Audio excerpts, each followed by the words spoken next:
बारंबार हाथ धोउछन्ति कि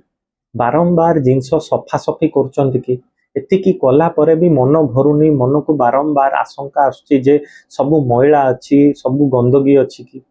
एई भलिया असुविधा को कुहा जे ओसीडी आकु इग्नोर करंतु नाही। आर लक्षण भितरे एई सबु प्रकार रो चिंता बारंबार मन को रोगी मन को आसे से चेष्टा कले भी आकु इग्नोर करिया पई से रखी पारंतनी आ टिके समय हाथ धोइले तांको रिलैक्स लागे किंतु पुणी 2 मिनिट पर पुणी आथो जो कथा को सही डाउट पुणी आसे।